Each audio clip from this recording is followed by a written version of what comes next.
Hello everyone. In this section, we are going to learn how we can migrate a code repository to CodeCommit.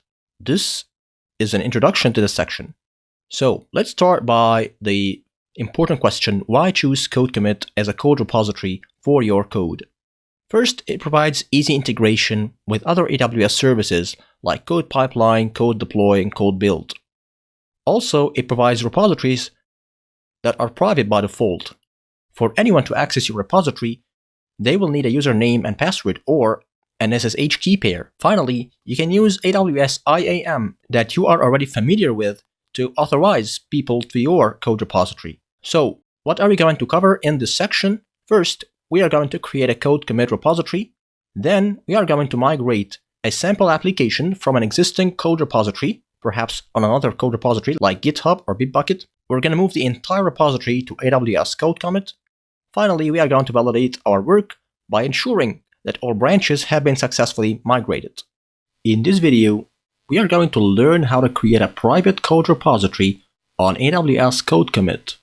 Alright, so now that we have created our repository on CodeCommit, let's go to the terminal, and I'm going to clone an existing repository that has been hosted perhaps on another host like GitHub, for example. I'm going to use the git command line tool, and I'm going to download a repository that has been hosted on GitHub. It is a sample PHP application provided by AWS Labs for demonstration purposes. And notice here that I'm using git clone -- mirror. If you've been using Git before, you will notice that you usually use git clone followed by the URL of the repository just to get a copy of the files and directories that make up the application on your local machine. But adding -- mirror here means that you are not interested in cloning the application. However, you are interested in downloading the Git binary files that make up the repository in the first place. So I'm going to mirror this repository in a local directory that is called AWS-CodeCommit-demo. I'm going to click enter.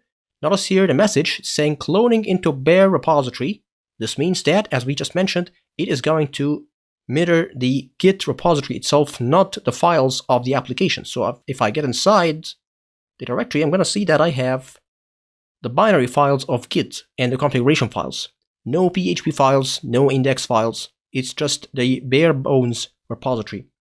So now it's time to migrate this repository to our new service provider, AWS CodeCommit. So I'm going to go back to my AWS CodeCommit page. Let's close this one. I've already downloaded the credentials, and I'm gonna go to services, CodeCommit, go to my repo that we created in the previous video, and I'm gonna take a copy of this URL. This is the URL of our repository. I'm gonna copy it, return back to my command line. I'm going to issue git push followed by the URL to my CodeCommit repository, and I'm going to press enter. Of course, it's going to ask me for the credentials for the repository. I'm going to get them from the CSV file that I have just downloaded. So I'm going to copy the username and the password and hit enter. Alright, and the operation is complete. Let's go back to our AWS CodeCommit page. If I refresh, I'm going to see that I have a different page now. Instead of an empty repository, now I have several files, PHP files, JSON files, and so on. My repository has been successfully migrated.